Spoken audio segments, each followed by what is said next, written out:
Hare Krishna. Welcome to our reading of Sri Brahma Samhita. I'm reading this from my little grove in SecondLife while Bhaktiville is on hiatus. I thought I'd sit outside and read tonight. This will be our final recording as we'll be finishing the book today. Last week, Lord Krishna began to give Lord Brahma instructions on how to live his life in service in 5 verses. We read the first 2 last week, and now we'll continue.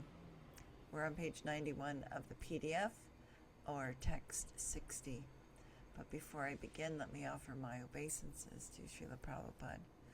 Nama Om Vishnu Padaya Krishna Prashtaya Bhutale Srimati Bhaktivedanta Swaminiti Namane. I offer my respectful obeisances unto His Divine Grace, A.C. Bhaktivedanta Swami Prabhupada, who is very dear to Krishna, having taken shelter at his lotus feet. And please accept my humble obeisances to you, dear listeners. Vanchakalpa Tarubhyascha, Kripasindubhye cha, Patitanam Pavanebhyo Vaishnavebhyo, Namo Namaha. I also offer my respectful obeisances unto the Vaishnava devotees of the Lord. They are just like desire trees, and can fulfill the desires of everyone, and they're full of compassion for the fallen conditioned souls. All right, page 91 of the PDF, text 60. If you want to follow along, that would be great. So the first text, the Sanskrit, you can say it along with me. Yasya shreyas karam nasti, yaya nivritim anuyat. Ya saddayati mam eva, bhaktim tam eva saddayat. Synonyms. Yasyaha, than which, Shreya, karam, superior well-being, na, not, asti, there is, yaya, by which, nivritim, supreme bliss, apnuyat, one can attain, ya, who, saddayati, leads, mam, to me, eva, certainly, bhaktim, loving devotion, tam, that, eva, indeed, sadayet, one should perform. Translation. These preliminary practices of devotion, or sadhana bhakti, are conducive to the realization of loving devotion, or bhakti. Loving devotion, than whom there is no superior well-being, who goes hand in hand with the attainment of the exclusive state of supreme bliss, and who can lead to myself. This is Krishna speaking to Brahma. So here's an alternate translation. Prema Bhakti is the aim and object of life. There is nothing more auspicious than this. The platform of supreme bliss is attained only through Prema Bhakti. This Prema Bhakti, which leads to me, is only achieved through Sadhana Bhakti. I always find it interesting to look at other translations and other synonyms. The words, even, English words can have multiple meanings or make something the understanding of something much broader. So there's an alternate translation. All right, purport, very short. The jiva soul has no better well-being than loving devotion. In this is realized the final beatitude of jivas. And beatitude means supreme blessedness. So let me read this over with that in the sentence. In this is realized the final supreme blessedness of jivas. That's us. The lotus feet of Krishna are attainable only by loving devotion. He who cultivates the preliminary devotional activities, anxiously keeping in view that realized state of devotion, can alone attain to that object of all endeavor. None else can have the same. Nothing else works. So text 61, and this is the 4th of Krishna's instructions to Lord Brahma. And please say it along with me. Dharmam anyan parityajya mam ekam bhaja vishvasan yadrishi yadrishi shada siddhir bhavati tadrishi kurvan nirantaram karma lokoyam anuvartate tenaiva karmana dhyayan mam param bhaktim ichati. Synonyms: dharmam, meritorious performances; anyan, other; parityajya, abandoning; mam, me; ekam, alone; bhaja, serve; vishvasan, having faith; yadrishi, yadrishi, just as; shraddha, faith; siddhihi, realization; bhavati, arises; tadrishi, corresponding; kurvan, performing; nirantaram, ceaselessly; karma, activities; loka ayam, the people of this world; anuvartate, pursue; tena, by those; eva, indeed; karmana, deeds; dhyayan, meditating; mam, upon me; param, supreme; bhaktim, devotion; ichati, one obtains. Translation: abandoning all meritorious performances, serve me with faith. The realization will correspond to the nature of one's faith. The people of the world act ceaselessly in pursuance of some ideal.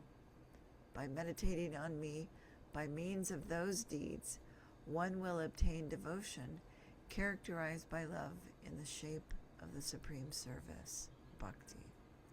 So the first part, the first sentence sounds a lot like Bhagavad Gita, 1866, abandon all varieties of religion.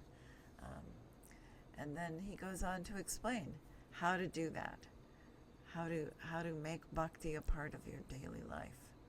So the purport is great. So this first paragraph in the purport is all of the things that we don't do. These are all the people that are antagonistic to bhakti. So, purport. The function characterized by unalloyed devotion is the real function of all individual souls, or jivas. All other varieties of function are activities of the external cases. These exoteric and esoteric dharmas, or functions, are manifold. They are non-differential knowledge of the Brahman, aiming at extinction of individuality; the Ashtanga Yoga Dharma, having as its goal attainment of the state of exclusive existence, Kaivalya; atheistical fruit of ritualism, aiming at material enjoyment; Jnana Yoga Dharma, seeking to combine knowledge with fruit of activity; and the practice of the function of barren asceticism. Getting rid of all these, serve me by pure devotion rooted in faith. Exclusive faith in me is trust.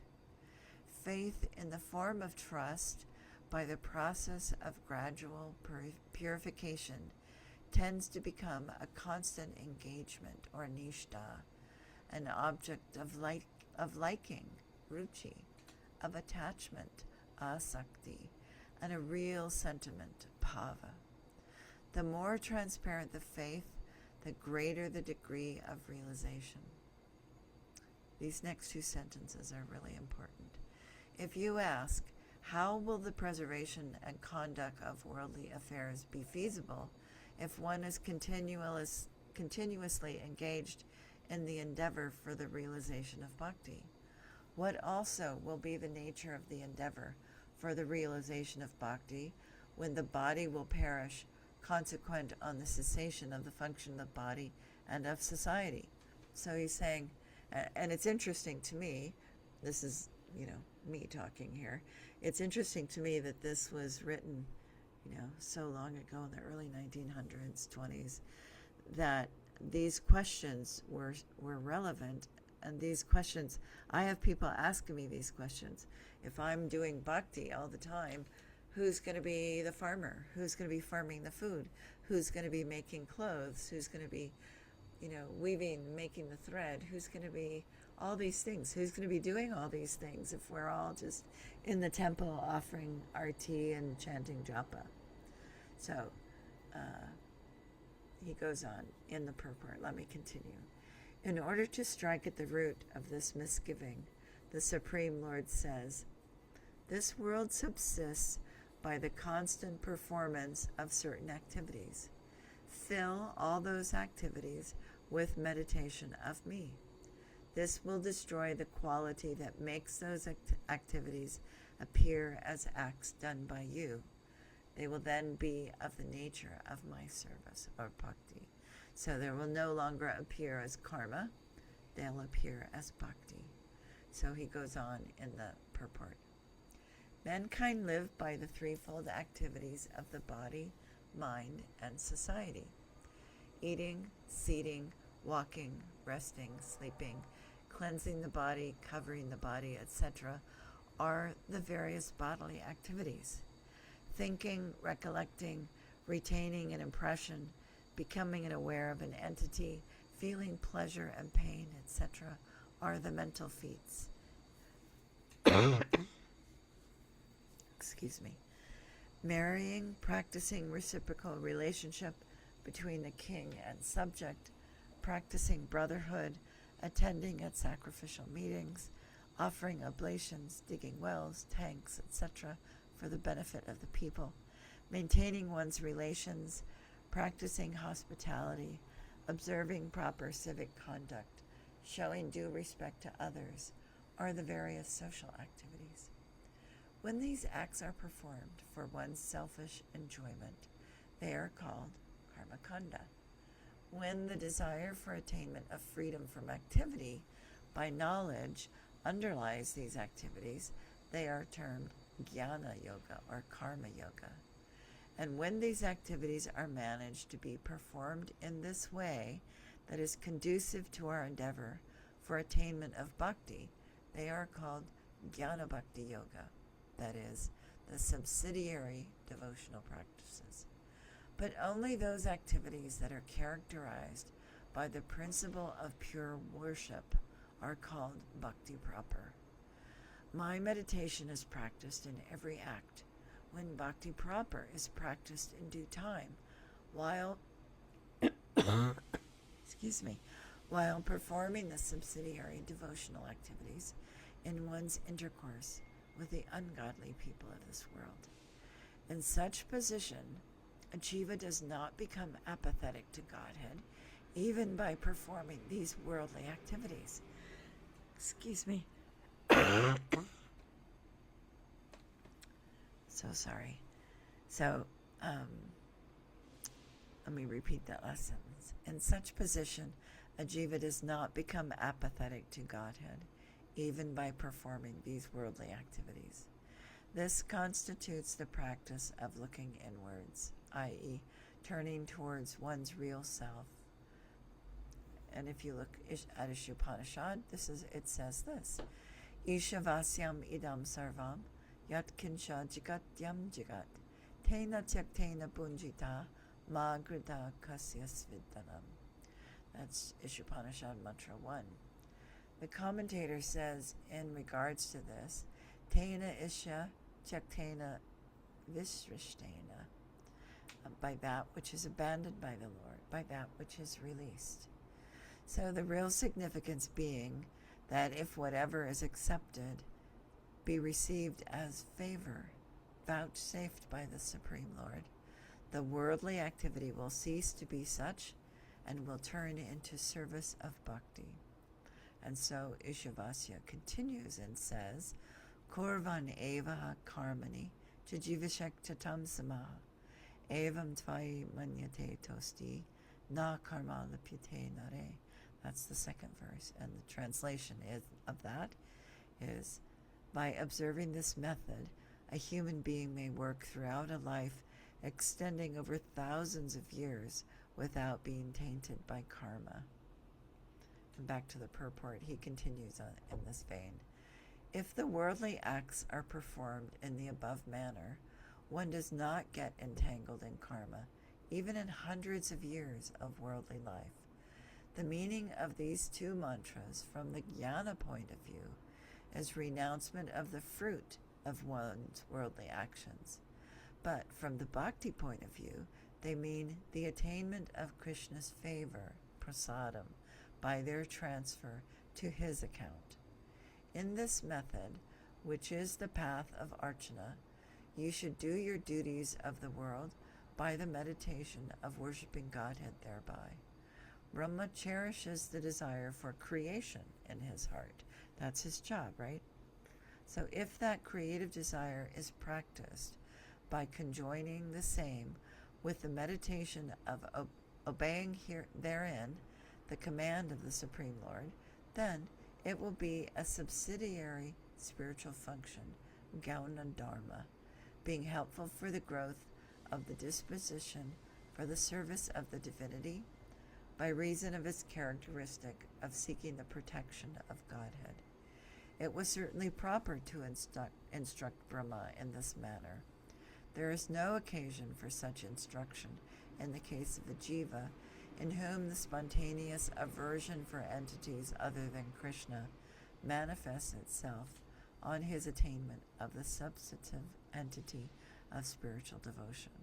So he's saying here that we can, if we're practicing Gauna Dharma, the subsidiary spiritual function, by performing all of our daily duties with the thought as a devotional act of Krishna, that this will help us immensely.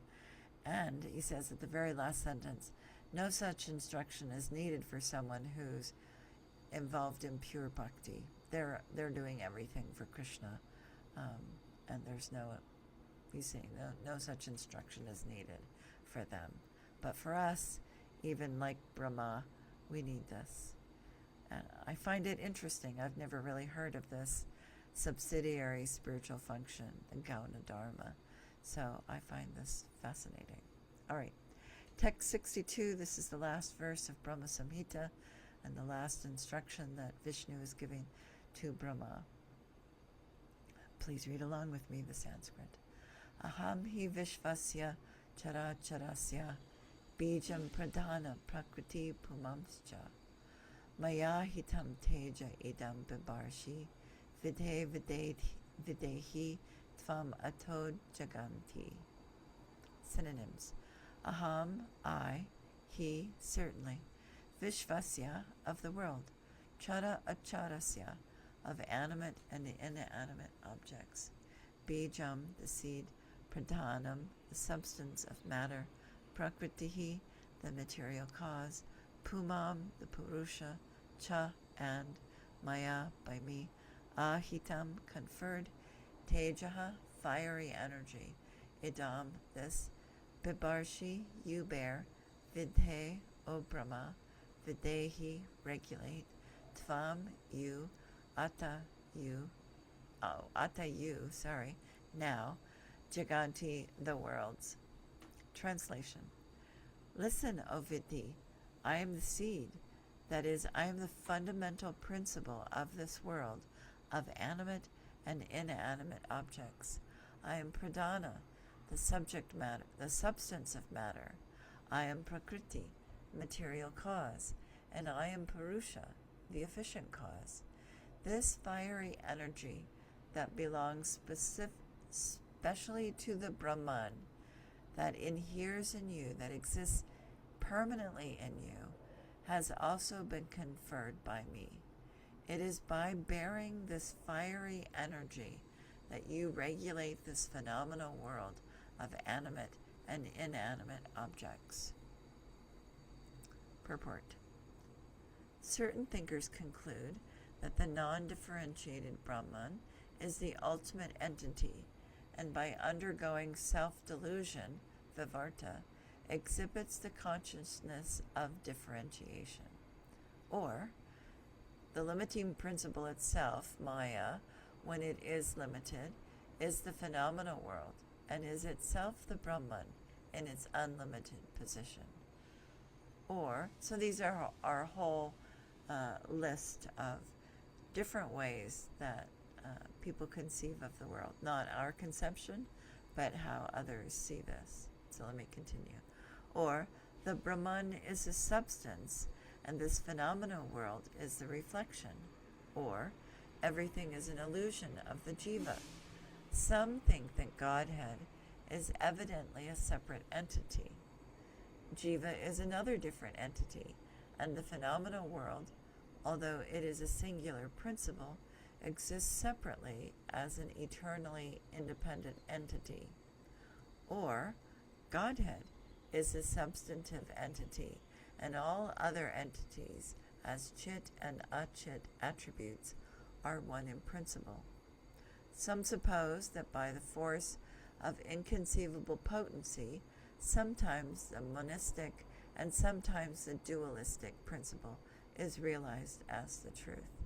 And some again arrive at the conclusion that the theory of the non-dual minus all potency is meaningless, whence the Brahman is the one eternally unalloyed entity vested with the pure potency.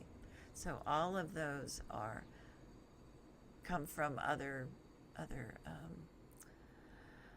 philosophies, rooted, and he speaks about this in the next paragraph, but all rooted within the Vedas, but not bhakti related, not the path, not our sadhana that we're on. So Lord Krishna, Lord Vishnu continues to speak with Brahma in this next purport, and I have to say it's him speaking because it's just so amazing. So here we go. These speculations have originated from Veda, relying on the support of the Vedanta Sutra.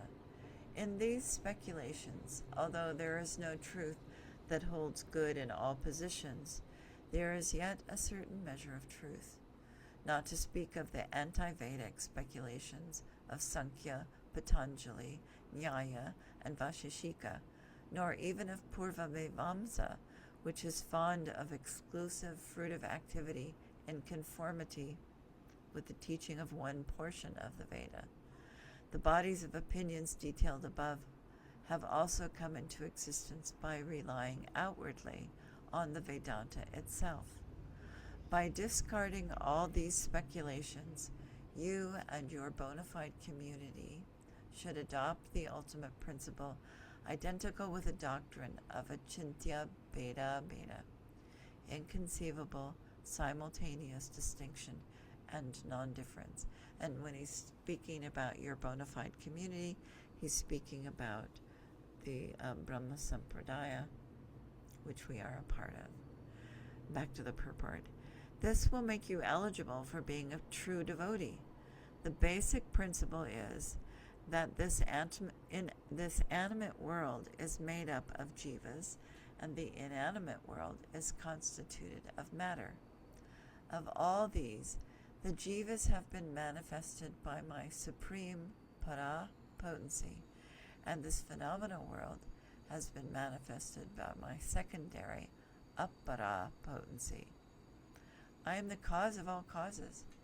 In other words, I regulate all of them by the power of my will, although I am not a different entity from the marginal and material tatashta and achit potencies. By the transformation of those distinct potencies, pradhana, substantive material principle, prakriti, material cause, and purusha, the efficient cause, have been produced. Hence, although as regards the subjective nature, and remember we're not talking about opinion, we're talking about the subject, philosophical point, the subjective nature of all potency, I am pradhana, prakriti, and purusha. Yet, as the possessor of power, I am eternally distinct from all those potencies. So that's the simultaneous distinction and non-difference has also sprung from my inconceivable power. So, let the attainment of love for Krishna by the practice of pure devotion through the knowledge of their mutual true relationship that subsists between the jiva, the jada, matter, and Krishna. So that's that same triangle that I've spoken of before. So jiva, matter, and Krishna, the relationship of the three, always the three. So he says, and so based on this principle of inconceivable simultaneous distinction and non-difference, be my instruction for being handed down in the order of spiritual preceptional succession in your community of Sri Brahma Sampradaya. Let me read that last sentence over again because I kind of went off on something else related. So I'll read the whole thing. So let the attainment of love for Krishna by the practice of pure devotion through the knowledge of their mutual true relationship that subsists between the jiva, the jada, matter, and Krishna, based on the principle of inconceivable simultaneous distinction and non-difference, be my instruction for being handed down in the order of spiritual preceptional succession in your community, Sri Brahma Sampradaya. So he's saying that idea of achintya beta beta, inconceivably simultaneous distinction, all these powers and everything, and non-difference. He's himself. And all of those things. So that is he wants that to be the basis of our community's philosophy. All right, and there it is, the end. It actually says the end at the end of this. So thank you so much for listening to our recordings of Sri Brahma Samhita. I want to thank Bhaktiville, Bhaktiville for supporting all of this, and our friend Kandita, and you, dear listeners, for coming and listening to this. I thank you for letting me do this service. And of course, all glories for anything I do go to Srila Prabhupada. Thank you very much, and please continue chanting Hare Krishna, Krishna Krishna, Hare Hare, Hare Rama, Rama Rama, Hare Hare. Thank you again. Hare Krishna.